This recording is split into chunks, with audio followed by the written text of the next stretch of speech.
Les Mystères Associés se sont fait voler le disque par Périclès. Donc cette lance, c'est un peu leur dernier moyen de se défendre.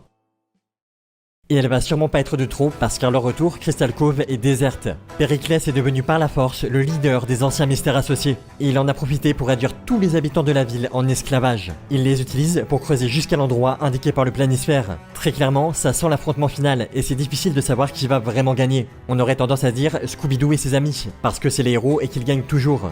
Mais c'est aussi censé être une série dans laquelle tout est logique et où il n'y a pas de vrais monstres. Donc on peut s'attendre à tout. D'ailleurs, tout le monde en est conscient, notamment Fred et Daphné, qui finissent enfin par s'avouer qu'ils sont encore amoureux. Oh, Fred, non, Daphné, je veux te le dire. Je t'aime, Daphné Blake. L'assaut est lancé et nos héros peuvent compter sur les habitants de Crystal Cove. L'armée de Périclès est vaincue, mais un peu trop tard, parce que le perroquet a déjà trouvé ce qu'il cherchait. Nos héros vont prendre la décision de les suivre et ils vont arriver devant une nouvelle porte. Pour l'ouvrir, il faut une des clés que Scooby et ses amis ont trouvées. Mais ils vont devoir les donner à l'ennemi, parce que Marcy est prise en otage. La première porte est malheureusement ouverte. Marcy va quand même réussir à servir à quelque chose, parce qu'elle arrive à capturer Périclès pour le ralentir. De cette manière, Mystère Associé peut avancer seul et aller détruire Nibiru. Grâce à ça, ils peuvent tranquillement ouvrir la seconde porte, puis la troisième, et enfin la dernière. Le sarcophage est devant eux, et ils ont la lance. Vous devez ouvrir le sarcophage. Il a parlé. Brisez le sceau. Libérez-moi de ma prison. Nous ne sommes pas venus pour vous libérer. nous avons fait le voyage pour vous détruire. Pour me détruire.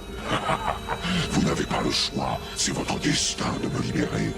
Et même si Nibiru leur parle, nos héros sont assez soudés pour lui résister et le détruire. Enfin, ça aurait pu être le cas si Périclès n'était pas intervenu. Il a réussi à prendre la lance et à faire l'irréparable. Et voilà.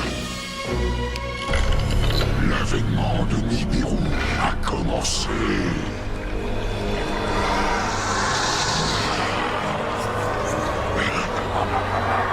Pour rappel, un Anunnaki a besoin du corps d'un animal pour vivre sur Terre. Alors Périclès obtient ce qu'il voulait depuis le début, fusionner avec Nibiru.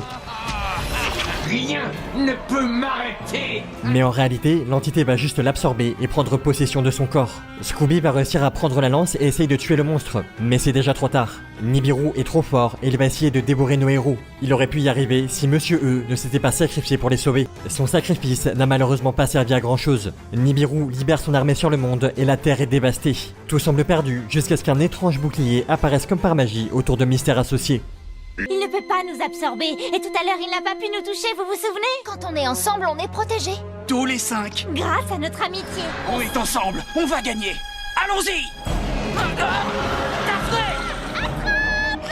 Samy! À toi de finir le travail, Scooby-Doo.